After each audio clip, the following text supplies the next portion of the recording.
তারা কি মানুষের কোন উপকার আছে কিনা? কাকে প্রশ্ন করলাম? সবাই কি আমার ভাষা বোঝেন? কথা বোঝা যাচ্ছে? কোরআনুল কারীমকে যদি আপনি প্রশ্ন করেন, কোরআন তুমি যে পৃথিবীতে আসলা, তোমার দ্বারা মানুষের কোন উপকার আছে কিনা, এই প্রশ্ন যদি কোরআনকে বলি, কোরআন থেকে আল্লাহ নিজেই এর উত্তর দিয়ে দিচ্ছেন। সুবহানাল্লাহ। কিতাব আনজালনাহু ইলাইকা লিতুখরিজান নাস মিনাদ যুলুমাতি ইলান নূর।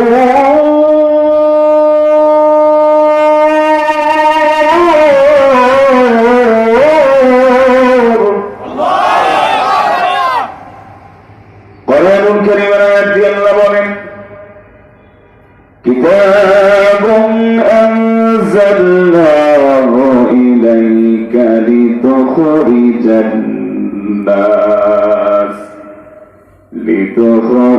الناس من الظلمات إلى النور. زرور الله أكبر. মহান রব্বুল কারীম রব্বুল আলামিন তিনি বলেন, দুনিয়ার মানুষেরা শোনো, কোরআন কেন নাযিল হলো? এই কোরআন পৃথিবীতে আসছে যে মানুষগুলা গুনার অন্ধকারের মধ্যে যারা পড়ে আছে, এই গুনার অন্ধকার থেকে কোরআন মানুষকে আলোর পথ দেখিয়ে দেয়। সুবহানাল্লাহ।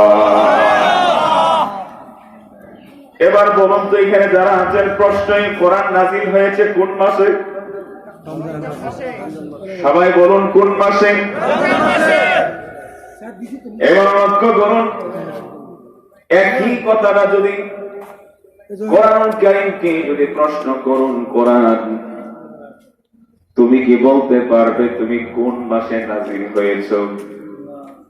যদি কোরআনকে প্রশ্ন করেন, কোরআন নিজেই তার জবাব দিয়ে দিচ্ছেন।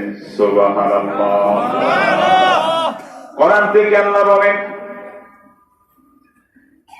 শাহরু রমাদানাল্লাযী উনজিলা ফীহিল কুরআনু হুদাল লিন-নাসি ওয়া বায়িনাতিন মিনাল হুদা ওয়াল ফুরকান।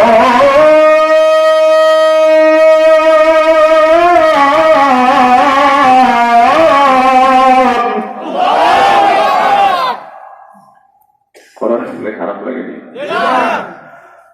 কোরআনের আয়াতের কথাগুলা কান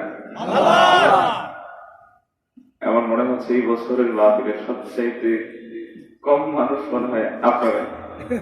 আমার মাহফিলে হাজার হাজার মানুষ থাকে। যখন আমি স্টেজে উঠি, যখন তেলাওয়াত শুরু করি, দোকানপাট বলেন আর ঘর বলেন, বাড়ি বলেন, যাই বলেন, যদি ইমাম থাকে, এই কোরআন তেলাওয়াত শুনে যদি কানে পৌঁছায়, চলে আসতে হয়। কারণ এই কোরআন মানুষকে কি বাড়ায় দেয়?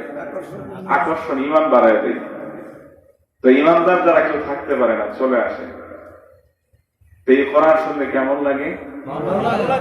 কারণ এই কোরআনের কথাগুলা কার? আল্লাহ। শাহরু রমাদানাল্লাযী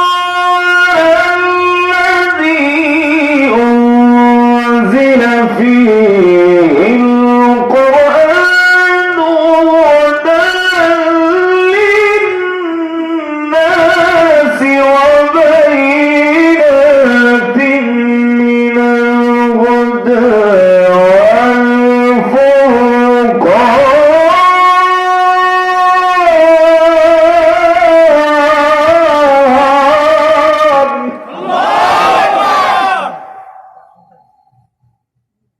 কোরআনুল কারীমের মধ্যে রব্বুল আলামিন বলেন,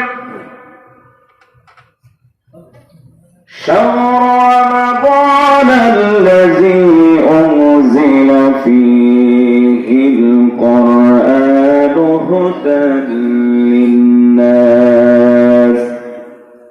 হুদাল লিন-নাসি ওয়া বায়িনাতিন মিনাল হুদা ওয়াল ফুরকান।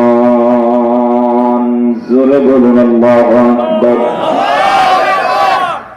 রব্বুল আলামিন বলেন, কোরআনকে আমরা প্রশ্ন করেছিলাম, কোরআন তুমি কোন মাসে পৃথিবীতে নাযিল হয়েছো? রব্বুল আলামিন কোরআন থেকে কোরআনের মাধ্যমে জবাব দিয়ে দিলেন, কোরআন নাযিল হয়েছেন পবিত্র মাহে রমজান মাসে। সুবহানাল্লাহ। এবার বলুন তো, রমজান মাসে আপনি আমার জন্য পার্সোনালি ইবাদত আছে না নাই? বলুন তো, রমজান মাসে স্পেশালি ফরজ ইবাদত কোনটা? যেটা সারা 11 মাসে এত ফরজ না, কিন্তু রমজান মাসে ফরজ। এটা কি? এটার নাম কি? রোজা কি সুন্নত না নফল? সবাই বলুন তো। কোরআনুল কারীমের মধ্যে আল্লাহ বলেন, ও দুনিয়ার ঈমানদারেরা, আমি তোমাদের জন্য রমজান মাসের রোজাকে ফরজ করে দিয়েছি। সুবহানাল্লাহ। কে বলেন? আল্লাহ। প্রত্যেকটা কথা থাকবে, এর মধ্যে প্রত্যেকটা আয়াত থাকবে। কথার সাথে যদি আয়াতের দলিল থাকে তাহলে এটা মানতে কোনো সন্দেহ আছে না। আর কোরআনের আয়াত থাকার পরেও যদি কেউ না মানে, তার ঈমান নাই, সে কাফের। সে কি? কাফের। এখানে যারা আছে আমরা ঈমানদার না কাফের? ঈমানদার। তাহলে মানবো তো ইনশাআল্লাহ। আল্লাহ বলেন, ইয়া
আইয়ুহাল্লাযীনা আমানু কুতিবা আলাইকুমুস সিয়াম আমি তোমাদের জন্য রোজাকে ফরজ করে দিলাম। সুবহানাল্লাহ। যেমন তোমাদের পূর্বে যারা ছিল তাদের উপর রোজা ফরজ ছিল। এখন আমরা বলি, বলুন তো, রমজান মাসের রোজা রাখবো না ছাড়বো?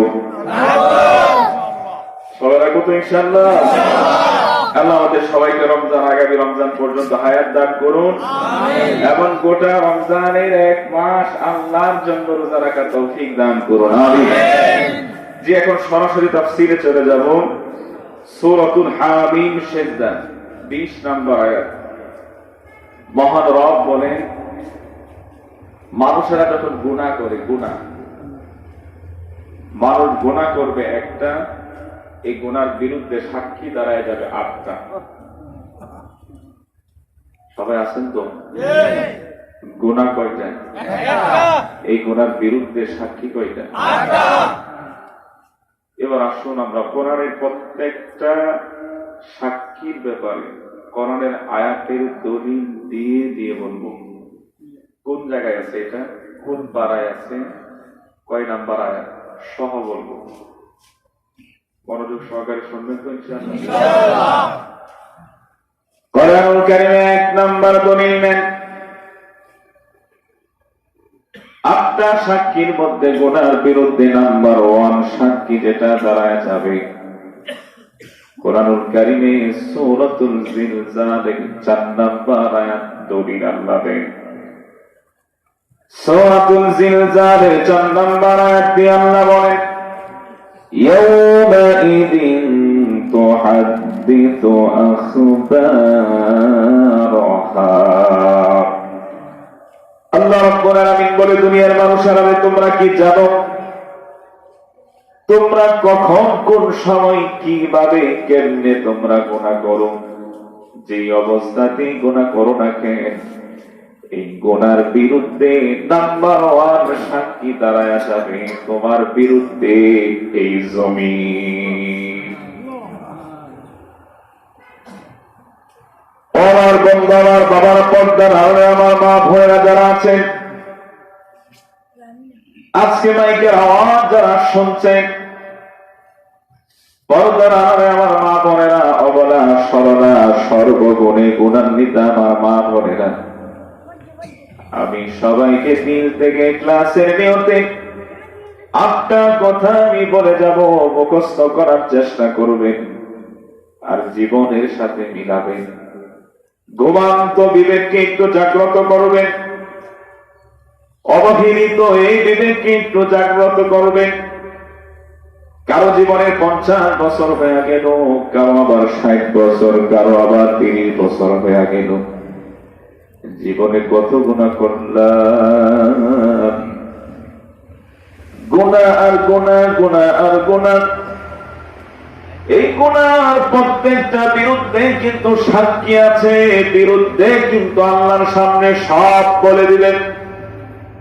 হয়তো আপনি আমি ভাবি রাতের অন্ধকারে গুনাহ করলাম, ঘরের ভিতর দরজা লাগায় লাগায় গুনাহ করলাম, কেউ দেখে নাই, কেউ জানে নাই। কিন্তু আমার আল্লাহ বলে, দুনিয়ার মানুষ আরে কাউকে লাগবে না, কারো দেখা লাগবে না, তুমি যেই জমিনে দাঁড়ায় শুয়ে বসে গুনাহ করো, এই জমিন একদিন কথা বলবে, তোমার বিরুদ্ধে সাক্ষী দিবে। আমার বন্ধু, আমার বাবার একটু গভীর মনোযোগ। এমন হতে পারে আজকের আলোচনার পদ্ধতি আল্লাহ পাক আপনাকে হেদায়েত দিয়েও দিতে পারেন, কারণ হেদায়েতের মালিক হলো আল্লাহ, হেদায়েত দেওয়ার মালিক হলো আল্লাহ। কখন কোন সময় কার কথার মাধ্যমে হেদায়েত আল্লাহ পাক দিয়ে দেন বলা যায় না। এই জন্য গভীর মনোযোগ সহকারে কথাগুলো শুনবো। এবার বলুন তো, গুনার বিরুদ্ধে 1 নাম্বার সাক্ষী দাঁড়ায় যাবে কে? সবাই বলুন তো কে? 2 নাম্বার সাক্ষী সূরাতুল ইয়াসিনের 65 নাম্বার আয়াত দলিল। সূরাতুল ইয়াসিনের 65 নাম্বার আয়াত দলিল আল্লাহ বলেন 2 নাম্বার সাক্ষী দাঁড়ায় যাবে। اليوم نختم على أفواههم وتكلمنا أيديهم وتشهد أرجلهم بما كانوا يكسبون.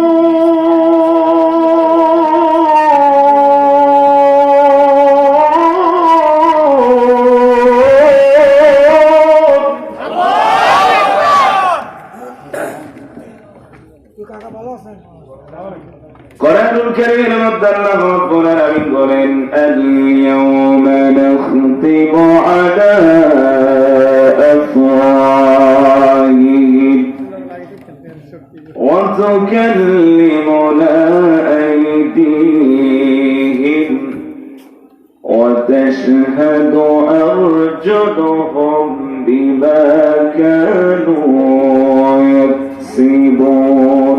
জোরে বলুন আল্লাহু আকবার।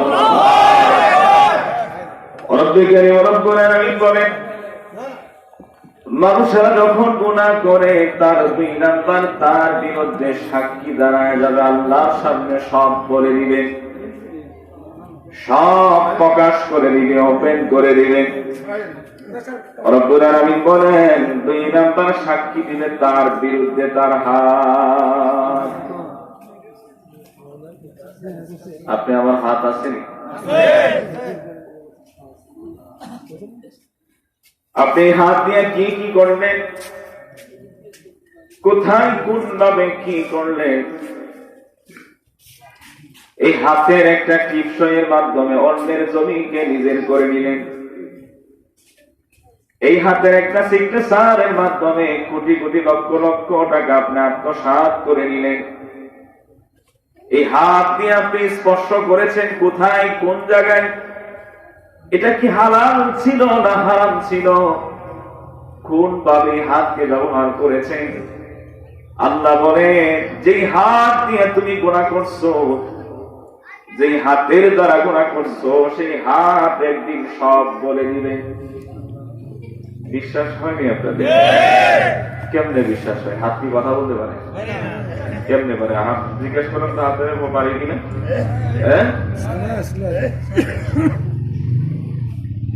তার মানে আল্লাহ কোরআনে বলছে এটাই সত্য, এটাই বিশ্বাস, ঠিক কিনা?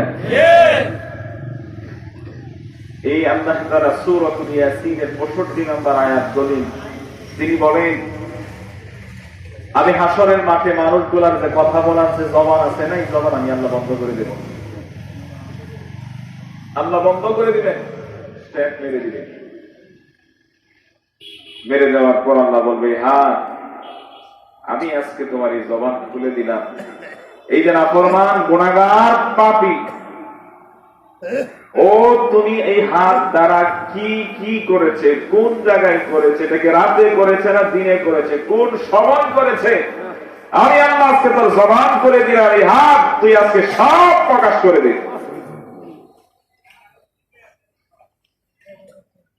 এবার নিজের বিবেকের সাথে একটু মিলান তো, এই হাত দিয়ে আপনি কত কাজ ভালো করছেন আর কত বন্ধ করছেন। এই যুবক বন্ধুরা, বর্তমানে মাদক আসক্ত যুবকরা অধিকাংশ ইয়াবা, গাঁজাখোর, ট্যাবলেট, অভাব নাই, যুবক সমাজ নষ্ট হয়ে যাচ্ছে এগুলোর মধ্যে জড়িত হয়ে। আমি বন্ধু যুবক ভাইরা অনুরোধ করে বলবো, এর সাথে এই নামক গুনার সাথে যারা জড়িত আছো, দয়া করে মেহেরবানি করে এর থেকে ফিরে আসো। কারণ মাদক কখনো জীবন উন্নতি করে না, জীবনকে ধ্বংস করে দেয়, ঠিক কিনা? এরপরে বর্তমানে অ্যান্ড্রয়েড মোবাইল, এই হাতের দ্বারা একটা ছেলে আর একটা মেয়েকে অযথায় মেসেজ করে, ফেসবুকের মধ্যে, মেসেঞ্জারের মধ্যে, ইমুতে, হোয়াটসঅ্যাপে বিভিন্ন ভাবে এই আঙ্গুলের দ্বারা টানে মেসেজ করে, ঠিক না? এই হাত লাগেনি? আল্লাহ বলে এই হাতের আঙ্গুল গুলা, হাত গুলা যদি গুনার, যে কোনো গুনার কাজে যদি ব্যবহার হয়, হাসরের মাঠে এই হাত তার বিরুদ্ধে কোটি কোটি লক্ষ লক্ষ মানুষের সামনে সব প্রকাশ করে দিবে। এবার বলুন তো, নাম্বার ওয়ান সাক্ষী বিরুদ্ধে আপনি আমার বিরুদ্ধে কে দিবেন? ভাই আসলে আমি কোরআন এবং হাদিসের বাহিরে কোনো গল্প, কিচ্ছা কাহিনী এগুলো বলতে পারি না। যতক্ষণ কথা বলবো একটা আয়াত থাকবে, কোরআনের আয়াত থাকবে এবং কি হাদিস থাকবে ইনশাআল্লাহ। তো একের পর এক কথা বলবো, ধারাবাহিক আলোচনা হবে। আর আমার বয়ানগুলো হয় ক্লাস সিস্টেম, ক্লাস। বলুন তো, শিক্ষক মহোদয়, মাদ্রাসার শিক্ষক হোক আর স্কুলের হোক, ওনারা যখন ছাত্রদেরকে ক্লাস নেয়, পড়া দেয়, শুধু কি পড়া দেয় না নেয়? নেয়। ঠিক আমার প্রতিদিনের আলোচনার সিস্টেমটা এমন হয় যে আমি আপনাদেরকে ক্লাস হিসাবে পড়া দেব, শেষ বেলা পরিপূর্ণ পড়া আমি আদায় করে নেব। এটা কেন হয়? পড়া দেওয়ার পর যখন শিক্ষক ছাত্র থেকে পড়া আদায় করে নেয়, তখন আর পড়া কিন্তু মুখস্থ হয়ে যায়। ঠিক আমার আলোচনার বিষয়টা এরকম, ওয়াজ যা করি না করি শেষ বেলা টোটালি মুখস্থ করিয়ে যাব এবং আমাকে শোনাতে হবে ইনশাআল্লাহ। পারবেন তো ইনশাআল্লাহ? ওই রকম মনোযোগ সহকারে শুনবেন তো ইনশাআল্লাহ? তাহলে এবার বলুন, এক নাম্বার সাক্ষী দাঁড়াবে কে? দুই নাম্বার সাক্ষী এবার বলেন দাঁড়াবে কে? হাত। তিন নাম্বার সাক্ষীর ব্যাপারে আল্লাহ কোরআন দিয়া বলেন সূরাতুল ইয়াসিন, একই নাম্বার আয়াতে আল্লাহ বলেন আল-ইয়াউমা নাখতিমু আলা আফওয়াহিহিম ওয়া তুকাল্লিমুনা আইদিহিম ওয়া তাশহাদু আরজুলুহুম বিমা কানু ইয়াকসিবুন।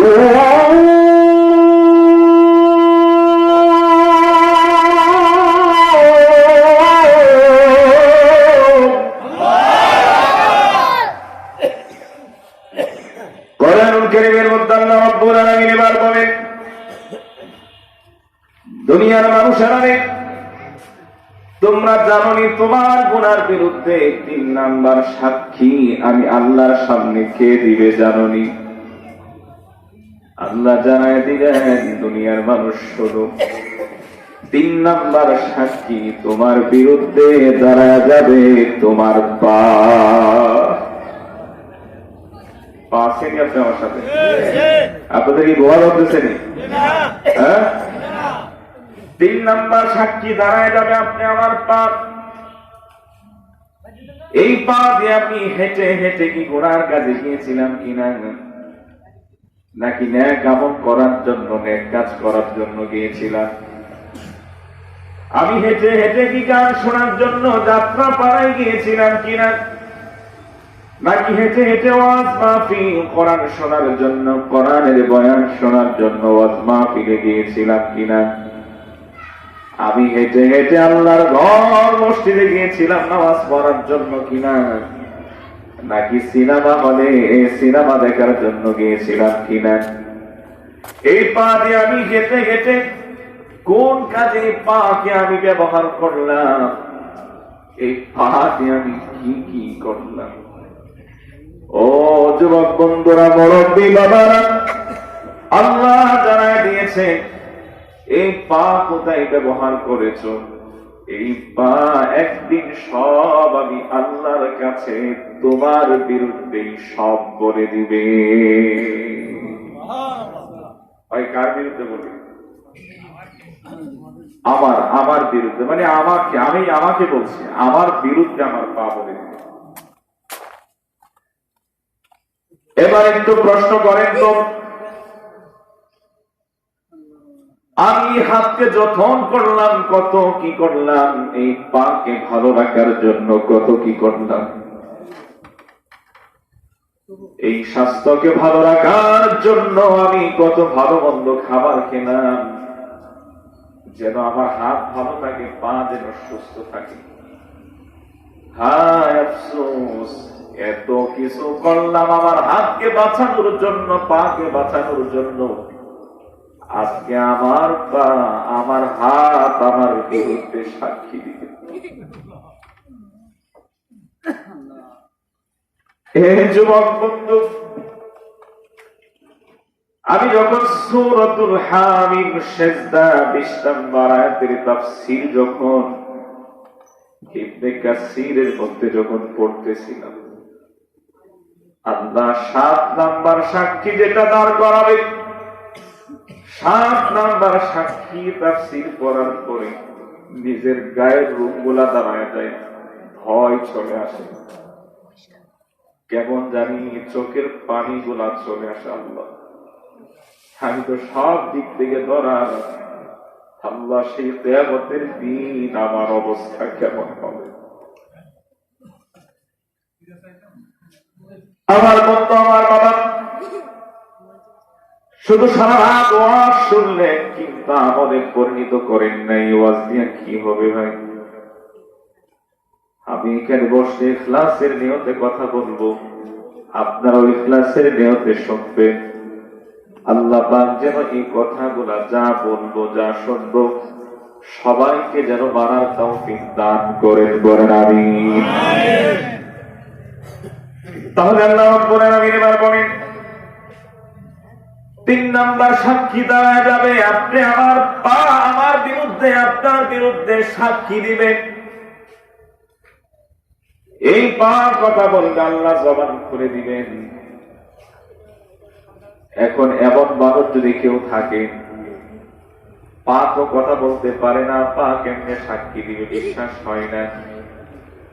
যদি কোরআনের আয়াতকে বিশ্বাস না করে, তাহলে তার ঈমান থাকবে না, সে কাফের হয়ে যাবে। যেমন বাংলাদেশে একটা দল আছে কাদিয়ানি, নাম শুনছেন? কাদিয়ানি। এই কাদিয়ানি নামক একটা দল আছে, তারা কোরআনের সব আয়াত মানে, সব মানে, কিন্তু আল্লাহ বলেন কোরআনুল কারীমের একটা আয়াতের শুধু শেষ অংশ মানে না, কোন অংশ? শেষ অংশ মানে না, পুরো আয়াত না। কিন্তু খেয়াল করবেন কথা, তারা কোরআনুল কারীমের সব আয়াত মানে, এক আয়াতের শেষ অংশ মানে না, শেষ অংশটুকু না মানার কারণে আল্লাহ বলে তারা কাফের। তারা কি? আল্লাহ বলেন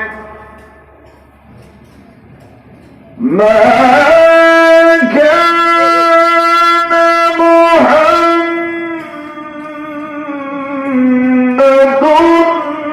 আবা আহাদিন মির রিজালিকুম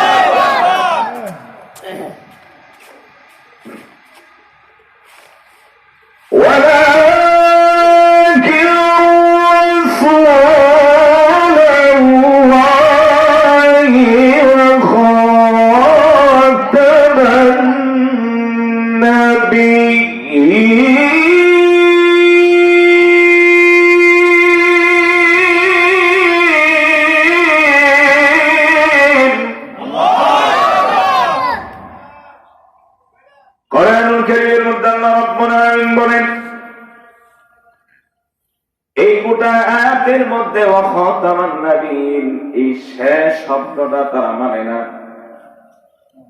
আল্লাহ জানায় দিয়েছেন খাতামান নবীন, আপনি আমার নবী হলেন আখিরি নবী, শেষ নবী, যেই নবীর পরে আর কোন নবী আসবে না। কিন্তু কাদিয়ানীরা তা বলে আপনি আমার নবী নাকি শেষ নবী। নাউজুবিল্লাহ। কেউ যদি এরকম ধারণা করে আপনি আমার নবীর পরে কেউ নবী হবে, নবী আসবে, তার ঈমান নাই, ঈমান হারাম। কারণ আমাদের ঈমান হলো, বিশ্বাস হলো আপনি আমার নবী শেষ নবী হলেন মুহাম্মাদুর রাসূলুল্লাহ সাল্লাল্লাহু আলাইহি ওয়াসাল্লাম। তাহলে কোরআন কারীমের যদি কাদিয়ানীরা যদি একটা আয়াতের শেষ অংশ যদি না মানে, না মানার কারণে যদি আল্লাহ ঘোষণা দেয় তারা কাফের, এবার বলুন তো আমরা যদি পুরো আয়াত যদি না মানি তাহলে আমরা কি? আমরা কাফের মানে ডাবল কাফের। হ্যাঁ, ডাবল কাফের। আমাদের কোরআন বুঝে আসুক আর না আসুক, আল্লাহ কোরআনে বলছে আমার মাথায় ধরুক আর না ধরুক, আল্লাহ যেটা বলছেন এটাই সঠিক, এটাই সত্য, ঠিক কিনা? তাহলে আমরা বলতেছিলাম 3 নাম্বার সাক্ষী দাঁড়ায় যাবে আপনি আমার পাপ। এই পায়ের দ্বারা কোথায় হেঁটে হেঁটে আমি এক পা গেলাম, এই পা সেদিন বলে দিবে। আচ্ছা, এবার আপনাদের প্রতি আমার একটা প্রশ্ন, বলুন তো 20 বছর আগে আমি পায়ের মাধ্যমে, আমার হাতের মাধ্যমে কি কি গুনাহ করেছি, কোন গুনাহ করেছি মনে আসেনি? মনে আছে? কিন্তু আল্লাহ বলেন দুনিয়ার মানুষেরা খেয়াল করো, 20 বছর কেন, 50 বছর আগেও যদি তুমি এই হাত দিয়া গুনাহ করেছ, দিনের বেলা হোক রাতের বেলা হোক, এটা দুপুরে হোক না কেন, কোন সময় কিভাবে কোন ভাবে তুমি গুনাহ করেছো, এই পা সব রেকর্ড করে রেখে দিয়েছে। এই পা সব একটি প্রকাশ করে দিবে। আমি আল্লাহর সামনে সব তোমার বিরুদ্ধে তোমার পা সব বলে দিবে। তাহলে এবার বলেন সাক্ষী গেল কয়টা? 4 নাম্বার সাক্ষী আল্লাহ বলেন, কি গো আপনাদের খারাপ লাগতেছে? বাকি গুলা কমো না যাবো গা?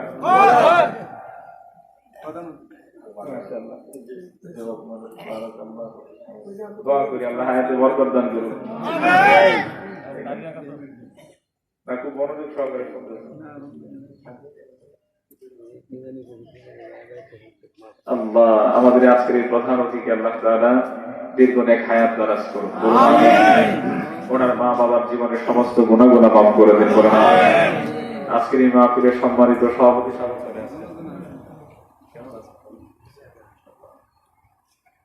আজকের এই মাহফিলের সম্মানিত সভাপতি সাহেবকে আল্লাহ তাআলা মাফ করে দেন আমিন। দিনের জন্য কোরআনের জন্য কবুল করুন বলেন আমিন। তাহলে 4 নম্বর সাক্ষী দলিল সূরাতুল ইনফিতর 11 নম্বর আয়াত। কয় নম্বর আয়াত? 11 আয়াত। কারো যদি মনে করে সন্দেহ থাকে যে হুজুর কি মিছা কথাই কইতাছে কিনা, এরকম যদি কারো সন্দেহ থাকে, তো বাংলা তাফসীর পাওয়া যায়, কোরআন কারীম বাংলা কি তাফসীর পাওয়া যায়, শুধু আয়াতটা আর তরজমাটা মিলাবেন, বাস একবারে মিলে যাবে।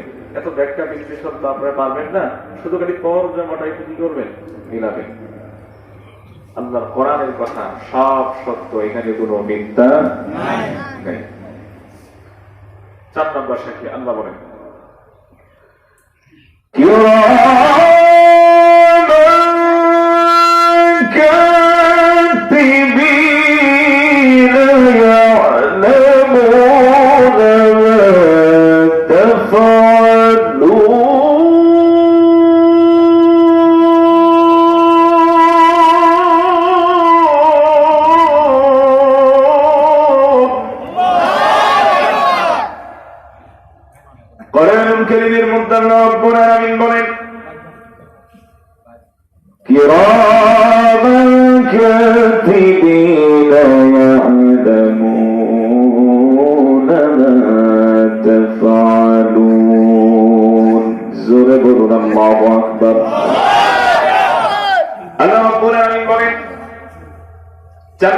সাক্ষী দাঁড়ায় যাবে তোমার বিরুদ্ধে।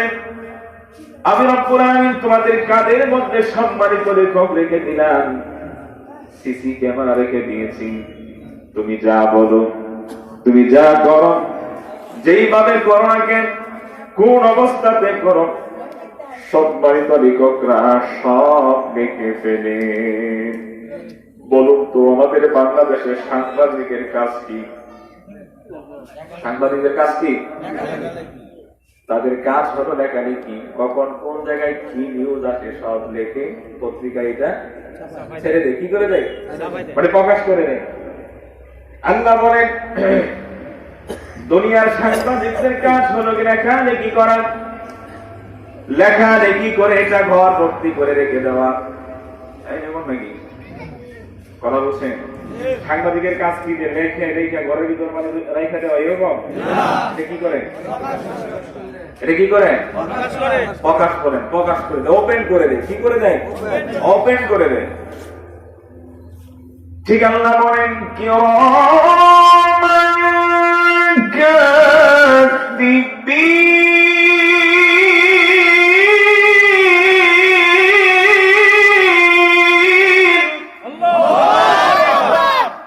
আল্লাহ বলেন এই যে দুইজন সাংবাদিক লেখক আছেন ফেরেশতা, আল্লাহ আল্লাহ, এই যে লেখক বৃন্দ আছেন, ওনারা একদিন সব লেখা পত্রিকার মতো আল্লাহর সামনে আপনি আমার গুনাহগুলো সব প্রকাশ করে দেবেন, সব প্রকাশ করে দেবেন। একটু জীবনের সাথে মিলান তৈরি। হাই হাই, আমার জীবনে তাহলে কয়জনে এক আমল করছে আর কয়টা গুনাহ করছি? যদি হিসাব মিলাই আমরা, আমার মনে হয় বেশিরভাগই গুনাহ। বেশিরভাগই কি গুনাহ? কারো সুদের গুনাহ, এই সমিতি কিস্তি সুদ লাগায় সুদের গুনাহ, বেনামাজের গুনাহ, বিভিন্ন ভাবে বিভিন্ন রকমের গুনাহ। এই যেমন আজকে ওয়াজ হচ্ছে, এখানে ওয়াজে মানুষ নাই, মেলাতে গেলে মানুষের অভাব নাই, মেলা মনে হয় যায় না। আমি সারা বাংলাদেশ প্রতিদিন একটা কথা বলি, ওয়াজ মাহফিল যারা দিবেন এই মেলাগুলা বন্ধ করে দিবেন। এই মেলাগুলার কারণে এরা গুনাহ কামাচ্ছে। এই মেলার কারণে ওয়াজ মাহফিলে মানুষ আসে না, ওয়াজ মাহফিলে তো আসেই না, বরং মেলাতে বেদিও আছে, বেড়াও আছে। আছে না নাই? এ ভাই, বেদি বেড়া একটা নেওয়া কি জায়েজ নেই নাকি কোনার কাজ? কিন্তু আপনি ওয়াজ দিয়ে ওয়াজও দিচ্ছেন, বেড়াও দিচ্ছেন, বেড়ার মধ্যে বেদিও আছে, বেড়াও আছে, তাহলে কি হচ্ছে? গুনাই তো হচ্ছে এখানে। আগামীতে কখনো আশপাশে কোথাও যদি মাহফিল করেন টোটালি বন্ধ করে দিবেন। আমরা মাহফিল করবো আল্লাহর জন্য, একমাত্র এক উদ্দেশ্যে। এখানে আবার গুনাহ হবে কোন কারণে? যদি দিতে চান শুধু খাবারের যেগুলো আছে, খাবার যেমন জিলাপি, ডাইল, বড়ি যা আছে, খাবারের যেগুলো যদি দিতে হয়, এটাও নিষেধ, যদি দিতে হয় শুধু খাবার ব্যতীত ওই খেলনা খুলনা যা আছে এগুলো কিছুই দিবেন না। কারণ একটা মেলা বসে যায়। আচ্ছা বলুন, আপনাদের এলাকার মধ্যে কি মানুষ এইগুলাই না আরো আছে? অনেক মানুষ মেলা ঠিকই আসছে কিন্তু ওয়াজে আসেনি। কথাগুলো যদিও খারাপ লাগে, এটাই সত্য। এখন আমাদের অবস্থাটা এমন হয়ে গেছে, মাহফিলের নাম দিয়ে মেলা, মানে মেলা পরিপূর্ণ হয়ে যায়, ওয়াজ পরিপূর্ণ হয় না। ঠিক কিনা?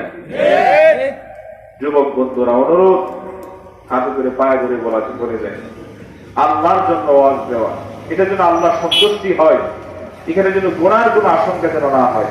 আল্লাহ আমাদেরকে বোঝার তৌফিক দান করুন, বলেন আমিন। তাহলে আল্লাহ রাব্বুল আলামিন এবার বলেন 4 নাম্বার সাক্ষী, তোমার আমার গুনার বিরুদ্ধে 4 নাম্বার সাক্ষী তারা যাবে 2 কাদের 2 ফেরেশতা। দেখেন এই তাফসীর পড়তে গিয়ে, আয়াতের তাফসীর পড়তে গিয়ে একটা ব্যাখ্যা সুন্দর পেলাম। বাম কাদের যে ফেরেশতা আছে, মানুষেরা যখন গুনাহ করে বাম কাদের ফেরেশতা এটা লিপিবদ্ধ করে। বান্দা বান্দি যখন নেক আমল করে তখন ডান কাদের ফেরেশতা এটা লেখালেখি শুরু করে দেয়। দেখেন আল্লাহ আপনি আমার উপর কত দয়া রহম করেছেন, একটু খেয়াল করে শুনবেন।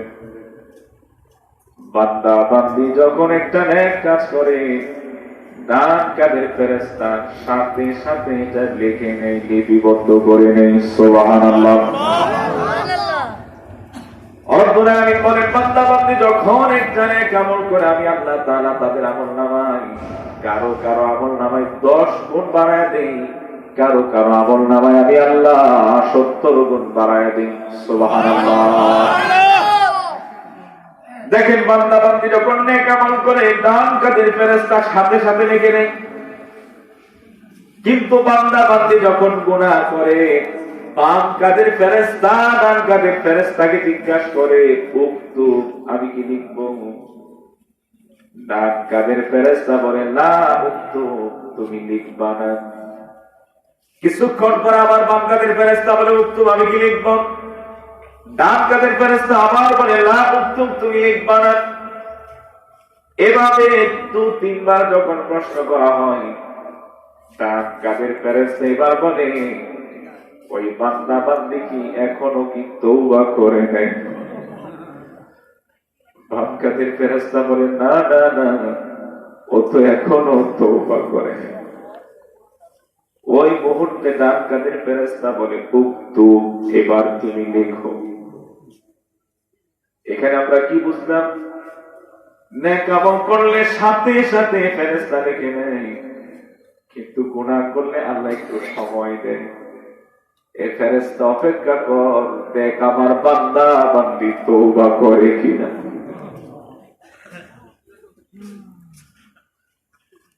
কিন্তু আমরা তওবা করার সুযোগই পাই না, তওবা করি না।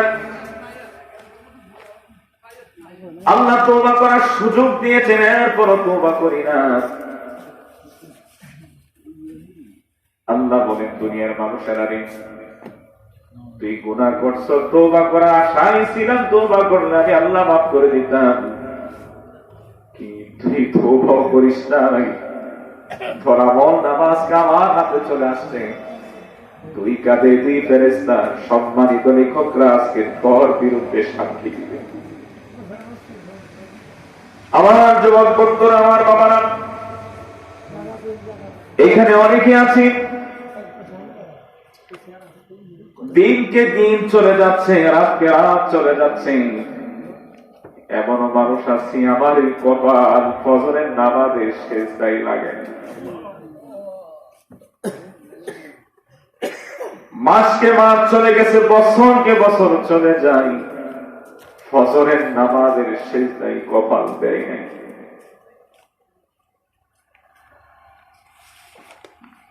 এক নবীর সাহাবী নবীকে প্রশ্ন করলেন, নবী হে, বান্দা কখন আল্লাহর নিকটবর্তী হয়ে যায়? নবীজি তখন বলেন, ওয়াসজুদ, বান্দা যখন সিজদা দেয়, সিজদা দেওয়ার সাথে সাথে বান্দা আল্লাহর নিকটবর্তী হয়ে যায়। কিন্তু আমরা নাফরমান এমন মানুষ আছি, দিনকে দিন চলে যাচ্ছে, নামাজ নাই। কিছু মানুষ এমন আছে, সাপ্তাহিক যখন জুমার নামাজ চলে আসে তখন জুমার নামাজ পড়ে, বাকি এক সপ্তাহ নামাজই পড়ে না। আবার এমনও মানুষ আছে শুধুমাত্র 2 ঈদের নামাজ পড়ে, সারা বছর আর মসজিদের সাথে কোনো কানেকশন নাই। আবার কিছু মানুষ আছে এমন, মাগরিবে ভাল লাগলে পড়ে, আসরে ভাল লাগলে পড়ে, বাকিটা পড়েই না। আমার প্রশ্ন হলো, যুবক, আমি যে ফজরের নামাজ না পড়ে যে আমি ঘুমায়া যাই, ফজরের নামাজের কোনো টেনশন নাই, প্যারা নাই। এ বন্ধু, আমি যে ঘুমায়া গেলাম, ঘুম ভাঙলে সকাল, ঘুম না ভাঙলে কিন্তু পরকাল, ঠিক কিনা?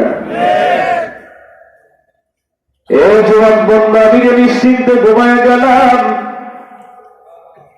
এমনও তো হতে পারে ফজরের নামাজ না পড়ে আমি ঘুমাচ্ছি, এমনও তো হতে পারে জোহরের নামাজে আপনি আমার জানাজার নামাজ অনুষ্ঠিত হয়ে যেতে পারে,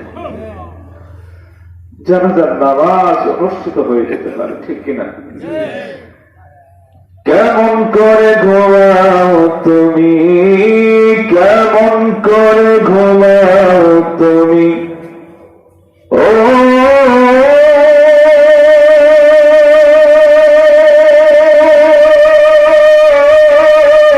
মানুষ, কেমন করে ঘুমাও তুমি, কেমন করে ঘুমাও তুমি, ফজর করে কাজা,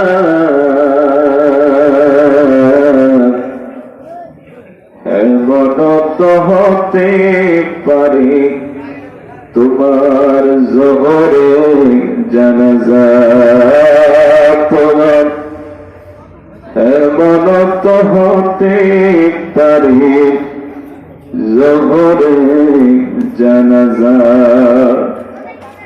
কেমন করে ঘুমাও তুমি, কেমন করে ঘুমাও তুমি, ও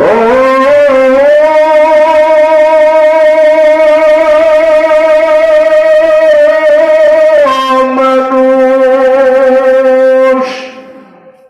কেমন করে ঘুমাও তুমি, কেমন করে ঘুমাও তুমি, ফজর করে কাজা, এমন তো হতে পারে জোহরে জানাজা তোমার, এমন তো হতে পারে জোহরে জানাজা, ঠিক কিনা? নামাজটা পড়া যাবে তো সবার? কোরআনুল কারীমের মধ্যে আল্লাহ রাব্বুল আলামিন বলেন, দুনিয়ার মানুষেরা আল্লাহ রাব্বুল আলামিনের আমরা যে গোলাম, এই গোলামের সবচাইতে নমুনা হলো নামাজের মাধ্যমে বুঝিয়ে দেওয়া। যত ইবাদত আছে সব গুনার ইবাদতের মধ্য দিয়ে আল্লাহ বলেন, ও দুনিয়ার মানুষেরা রে, তোমরা দাসত্ব করো আমি রবের, গোলামি করো আমি রবের।